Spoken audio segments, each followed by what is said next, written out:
ప్రభుజీ, మనం వింటూ ఉంటాం ప్రతిరోజు కూడా దిష్టి తగిలిందని చెప్పి, నరదిష్టి చాలా ఇబ్బంది పెడుతుంది అని చెప్పి, అది ఉంటుంది అని జనాలు నమ్ముతుంటారు. దీన్ని తొలగిస్తామని చెప్పి చాలామంది రకరకాల ప్రయత్నాలు చేస్తుంటారు. రకరకాల అదొక వ్యాపారంగా తయారయ్యింది. నిజంగా ఇవన్నీ ఉన్నాయా? వీటిలో భగవద్గీతలో ఏం చెప్పారు? ఫస్ట్ భగవద్గీతలో ఏం చెప్పలేదు, కానీ ఒక బేసిక్ కామన్ సెన్స్ మీరు చూసారనుకోండి, అసలు దిష్టి తెచ్చుకోవటం ఎందుకు? ఫస్ట్ దిష్టికి అన్నిటికంటే మూలం ఏంటి అని అంటే, మనకి ఉన్నదానికంటే ఎక్కువగా చూపించుకోవటం, లేదా ఉన్నది మొత్తం మనము ఇప్పుడు చూడండి, డెఫినెట్లీ వీ హ్యావ్ టు ఏమంటారు దాన్ని అని అంటే, అతిగా జనాల యొక్క ఆకర్షణ ప్రయత్నం చేయటం అది ఉండకూడదు మనకి. ఎప్పుడైతే మన జీవితంలో ఉండే విషయాలన్నింటినీ కూడా మనం పెట్టేస్తామో బయట, ఎప్పుడైతే మనము సమాజంలో ఉన్నప్పుడు ఒక రకమైన పరిణితి, హద్దు లేకుండా మనం మితిమీరిపోయి బిహేవ్ చేస్తామో, ఎక్కువగా చూపించుకోవాలి అనే ఒక ప్రయత్నం మనకు ఉన్నదనుకోండి, అప్పుడు ఏమవుతుంది అని అంటే, వేరే వాళ్ళ యొక్క అన్నెసెసరీ అట్రాక్షన్, అన్ని కళ్ళు మంచివి కాదు కదండి.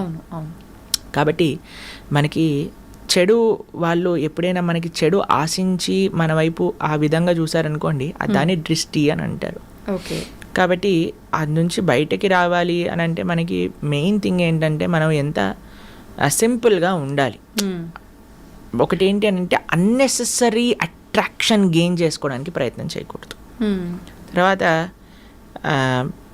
ఆ దృష్టి మనల్ని ఎఫెక్ట్ చేయకుండా ఉండాలి అని అంటే, మీకు ఒక విషయం చెప్తాను. మనం ఎప్పుడైనా సరే ఇంటి నుంచి వెళ్ళే ముందు భగవంతుడికి ప్రార్థన, మన పూజా ఆలయంలోకి వెళ్ళి, మాకే అందరికీ అలవాటు ఈ విషయం, నాకు తెలిసి ఎంతమందికి ఉందో తెలియదు, కానీ మేమైతే ఎక్కడైనా కార్యక్రమానికి వెళ్తున్నా, ఏం చేస్తున్నా సరే ఫస్ట్ భగవంతుడికి వెళ్ళి, స్వామి ఇది మీ సేవగా ఈ రోజు చేస్తున్నాము, ఈ కార్యక్రమానికి వెళ్తున్నా, మీ దయ ఉంచండి అని చేస్తాం. మళ్ళీ ఇంటి నుంచి రాగానే ఫస్ట్ మనం ఏం చేయాలంటే పాద ప్రక్షాళన చేసుకోవాలి. బయట నుంచి రాగానే పాద ప్రక్షాళన చేసి కాళ్ళు చేతులు ముఖం అంతా శుభ్రంగా చేసుకొని చక్కగా మనం ఆలయాన్ని, మన పూజా మందిరానికి వెళ్ళి భగవంతుడికి వేడుకోవాలి, తండ్రి ఇది ఈ కార్యక్రమం దీనికోసం ఇలా చేసాము, క్షేమంగా తెచ్చుకున్నందుకు థ్యాంక్ యూ. చిన్న చిన్న చిట్కాలు ఉంటాయి. ఉప్పుతో దిష్టి తీస్తూ ఉంటారు. మా అమ్మగారు మమ్మల్ని ఎప్పుడైనా కలిసామనుకోండి, అప్పుడు కొబ్బరికాయతో దిష్టి తీస్తారు, లేదా ఉప్పుతో దిష్టి తీస్తారు. అలా చిన్న చిన్న కార్యక్రమం, దానికి ఎవరినో ఎంప్లాయ్ చేసి మన దిష్టిని తొలగించడానికి పెద్ద పెద్ద కార్యక్రమాలు చేసి అవన్నీ ఏం అవసరం లేదండి. ఫస్ట్ మనం కొద్దిగా కంట్రోల్డ్గా ఉండాలి. పబ్లిక్లో ఏదో మనం ఇది అది అని చేయడానికి ప్రయత్నం చేయకూడదు. రెండో విషయం ఏంటంటే, చిన్న చిన్న చిట్కాలు, ఉప్పుతో మనం దిష్టి తీసేయచ్చు, కొబ్బరికాయతో దిష్టి తీయచ్చు, అలా నిమ్మకాయ కొన్ని యూజ్ చేస్తారు కదా, మీ అందరికీ తెలిసే ఉంటుంది. కాబట్టి ఆ విధంగా మనం దిష్టి తీసుకునే ప్రయత్నం చేయాలి డెఫినెట్లీ. ఎందుకంటే అన్నీ కూడా పాజిటివ్ ఐస్ అనేవి ఉండవు, నెగిటివ్ ఐస్ కూడా ఉంటాయి, కాబట్టి జాగ్రత్తగా ఉండాలి. ఓకే. అయితే ప్రభుజీ, భగవంతుడి విషయానికి వస్తే, హంగులు ఆర్భాటాలు చేసేది ఇదంతా సరైనదేనా భగవంతుడి విషయంలో? నిజంగా అలా చెయ్యాలి అని అంటే బాగా డబ్బున్న వాళ్ళు మాత్రమే ఎక్కువ ఖర్చు పెట్టి ఇలాంటివన్నీ చేయడానికి వీలు? ఎవరికి ఎంత ఉంటే అంత చెయ్యాలి. అలా అని అందరూ అంతా చెయ్యాలి అని కాదండి. ఎవరికి ఎంతలో చేయగలుగుతారు భగవంతుడి యొక్క సేవ, అలా చేయడానికి మనం ప్రయత్నం చేయాలండి. స్వామి యొక్క సేవ, స్వామికి ఏమి నువ్వు 1,00,000 రూపాయలు ఖర్చు పెట్టకపోతే నా పూజ అవ్వదు అని ఆయన ఏం పెట్టుకోలేదండి. స్వామికి అలాంటి రూల్స్ ఏం లేవు. ఉన్నవాడికి ఉన్నంత. ఆయన ఎక్కడికైనా సరే, ఎంత స్వరూపంలోనైనా సరే, ఆయన ఒదిగి ఉండగలిగిన ప్రేమ కలిగిన వాడు భగవంతుడు. మనకి ఎన్నో ఉదాహరణలు మన శాస్త్రంలో చూస్తాం. వెంకటేశ్వర స్వామి అంత అనంత కోటి బ్రహ్మాండ నాయకుడు, అంత ఐశ్వర్యం ఉన్న వ్యక్తి కూడా మట్టి కుండలో ప్రసాదం పెరగన్నం తింటాడు. తన యొక్క భక్తుడు, పేద భక్తుడికి ఆయన ఇచ్చిన గౌరవం అటువంటిది. కాబట్టి స్వామికి ఏమీ హద్దులు ఆర్భాటాలతో సంబంధం లేదండి. కానీ మిగతావన్నీ హద్దులు ఆర్భాటాలు చేసి భగవంతుడికి ఒకటే హద్దులు ఆర్భాటాలు చేయకపోవటం తప్పు. ఓకే, అర్థమైందా మీకు? కాబట్టి భగవంతుడి దగ్గరికి వచ్చేసరికి ఎందుకు అవసరం అని మిగతావన్నీ ఎక్స్ట్రావగెంట్గా చేశారనుకోండి, అది తప్పు అవుతుంది. కానీ మనకి ఉన్నంత ప్రేమతో భగవంతుడికి పత్రం పుష్పం ఫయం తోయం యోమే భక్తా ప్రయశ్చతి, ప్రేమతో ఎంత చేసినా ఆయన స్వీకరిస్తాడు. ఓకే ప్రభుజీ, చాలామంది చూస్తుంటాం, ఒక కోరిక కోరుకోవడము, కొద్ది రోజులు ఒక దేవుణ్ణి పూజించటము, తర్వాత వాళ్ళు అనుకున్నది నెరవేరకపోతే ఆటోమేటిక్గా వేరే దేవుడి సైడ్ మారిపోవడము, ఎవరైనా అంటే సోషల్ మీడియాలో ఒక దేవుడి గురించి ఎక్కువ ప్రత్యేకంగా చూపించడం వల్ల ఆ దేవుడికి అట్రాక్ట్ అయిపోయి అటు మారిపోవడము, ఇలా రకరకాలుగా చూస్తుంటాం. నిజంగా దేవుళ్ళని మార్చడం అనేది కరెక్టే అంటారా? మనకి ఇవన్నీ ఎందుకు వస్తుంది అని అంటే, నా కోరిక తీరాలి అనే ఒక భావన ఉంది కాబట్టి. ఆ. ఆ కోరిక నుంచి ఫస్ట్ ఆ మెంటాలిటీ నుంచి బయటికి రావాలి. భగవంతుడికి ఇప్పుడు చూడండి, ఒక దగ్గర ఒక చిన్ని పిల్ల చాలా అల్లరి చేస్తుంది అనమాట. వాళ్ళమ్మ పాట్ అని ఒక చెంపపైన స్లాప్ చేసిందనమాట. ఆ చిన్ని పిల్ల అని ఏడుస్తూ మళ్ళీ వాళ్ళ అమ్మని పట్టుకుంది. ఏం చేయాలి? వాళ్ళ అమ్మని వదిలేసి వెళ్ళిపోవాలి. కానీ ఆ పిల్ల అలా కాదు, అని ఏడుస్తూ వాళ్ళ అమ్మని పట్టుకుంది. అప్పుడు అయ్యో అని వాళ్ళ అమ్మ ఇదే చేసి మళ్ళీ కలిసిపోయి వెళ్ళిపోయారు అనమాట. ఆశ్రమంలో మేము చూసాం ఈ సిచ్యువేషన్. కాబట్టి భగవంతుడు ఏం చేసినా సరే ఆయననే మనం ఆశ్రయించాలి. అందుకే కదా నాకు ఈ కోరిక తీరితేనే ఈ నిన్నట్టు లేకపోతే లేనట్టు అని మతాలు కూడా మార్చేస్తున్నారు కదా జనాలు. ఎంత అన్యాయం చూడండి, మతాన్ని మార్చేసుకుంటున్నారు. దేనికోసం? అసలు ఈ హిందువులు వాళ్ళ శాస్త్రాలు వాళ్ళకి తెలియదు, అర్థం చేసుకోవడానికి ప్రయత్నం చేయట్లేదు. ఎవడో ఒకడు వచ్చి ఇది కరెక్ట్, ఇది లేకపోతే నువ్వు ఇది అది అని పిచ్చి మాటలు మాట్లాడి మా దగ్గరకు వచ్చేసే కష్టాలన్నీ పోతాయి. ఈ కష్టాలు పోవు. ఈ ప్రపంచంలో ఉన్నంత వరకు కష్టాలు అనుభవించవలసినదే. కాబట్టి నీ ధర్మం నీకున్నప్పుడు దాన్ని ఆచరించు, అంతేకాని ఎదుటివాడి దగ్గరికి. అందుకే నేను చెప్తున్నాను, ఫస్ట్ ఆధ్యాత్మికవేత్తలు ఆపాల్సిన విషయం ఏదన్నా ఉంటే భగవంతుణ్ణి కోరికలు తీర్చే ఒక ATM మషిన్గా ప్రజెంట్ చేయటం ఆపేయాలి. కోరికలు అడగడానికి భగవంతుడు కాదు, భగవంతుడి కోరికలు తీర్చడానికి, భగవంతుడి యొక్క సేవ చేయడానికి మనం ఉన్నాము. ఇది నిక్కచ్చైన నిజమే.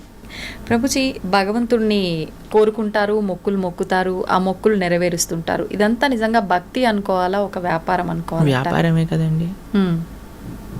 మీరు కొనుక్కున్నారు, EMIలు కడుతున్నారు అని అంటే అది వ్యాపారమే కదా. అవును.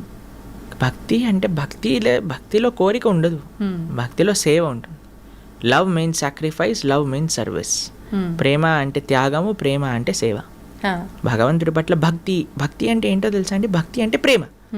ప్రేమ ఉన్న దగ్గర, ఇప్పుడు మిమ్మల్ని ఒకళ్ళు ప్రేమిస్తున్నారు అని, ఒకళ్ళు, మీకు మెటీరియల్ ఎగ్జాంపుల్ చెప్తాను. ఒక అబ్బాయి ఒక అమ్మాయిని ప్రేమిస్తున్నారంటే ఏమి ఇవ్వాలి, ఏ గిఫ్ట్ ఇవ్వాలి, ఈ రోజు ఏం చేయాలి, ఆ రోజు ఏం చేయాలి అని ప్రయత్నిస్తూ ఉంటాడు.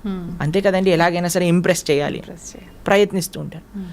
భగవంతుడి పట్ల ప్రేమ అంటే నాకు ఇది కావాలి, నాకు అది కావాలి. అలాంటి వాళ్ళని ఏమంటారు తెలుసా అండి? నాకు ఒకళ్ళు ఎక్స్ప్లెయిన్ చేస్తున్నారు, అటువంటి వాళ్ళు ఉంటే దాన్ని టాక్సిక్ పర్సనాలిటీ అంటారట. ఎవరైతే ఎప్పుడు కూడా ఏం తీసుకోవాలి అని చూసేవాడిని టాక్సిక్ రిలేషన్షిప్ అంటారు. మనతో భగవంతుడికి టాక్సిక్ రిలేషన్షిప్ కాదండి.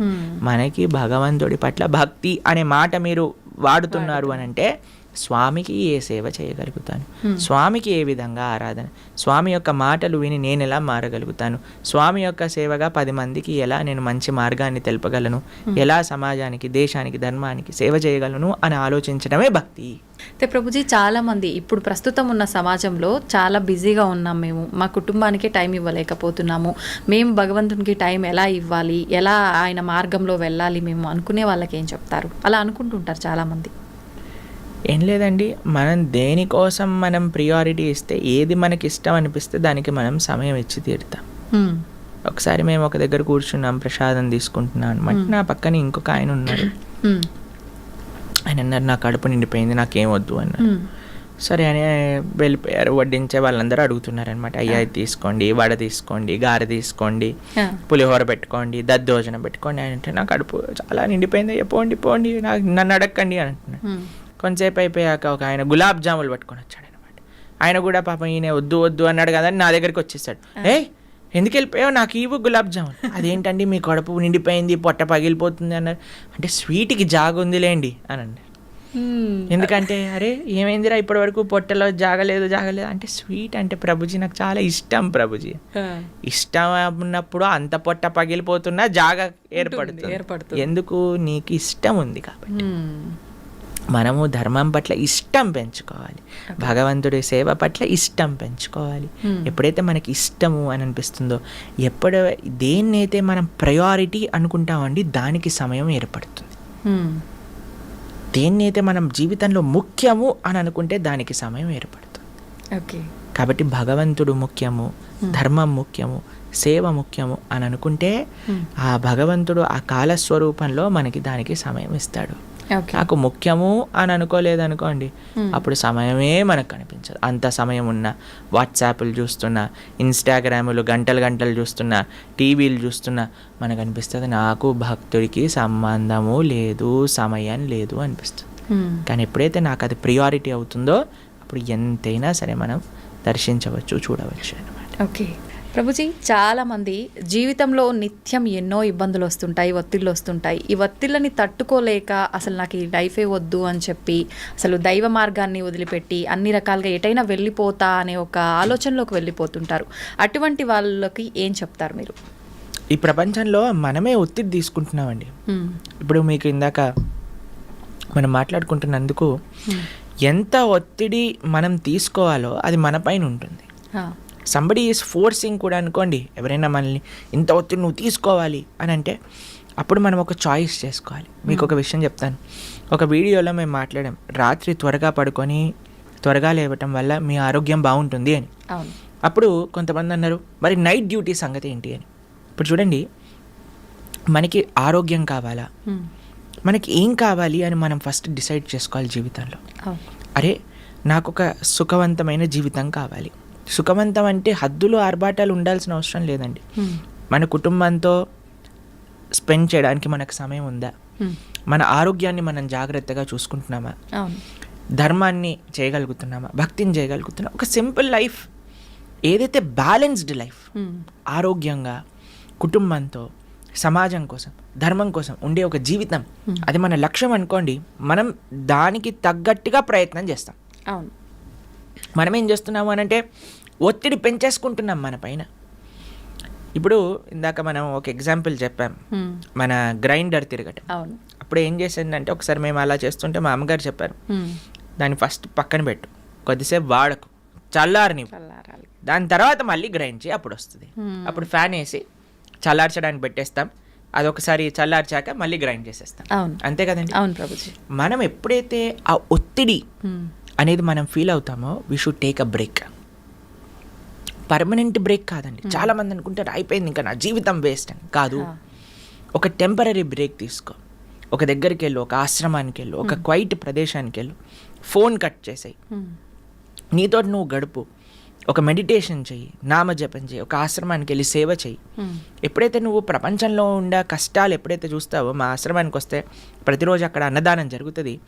అక్కడ ఎంత పూర్ పీపుల్ అంటే వాళ్ళు కేవలం నెల రోజులలో అన్నము ఒక పప్పు చేసుకుంటే వాళ్ళకి చాలా పెద్ద విషయం అన్నమాట.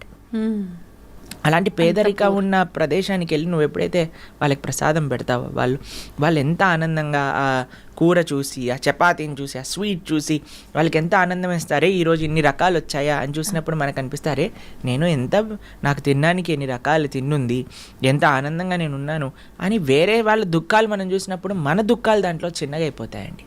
నిజమే ప్రభుజీ. Thank you Prabhuji. నిజంగా చాలా మంచి విషయాలు తెలియజేశారు, అద్భుతమైన సమాచారాన్ని మాకు అందించారు. మళ్ళీ మరొక మంచి ఎపిసోడ్లో తప్పకుండా మీతో మాట్లాడి మంచి మంచి విషయాలు తెలుసుకునే ప్రయత్నం అయితే చేస్తాను. ధన్యవాదాలు ప్రభుజీ. హరే కృష్ణ మాతాజీ. హరే కృష్ణ.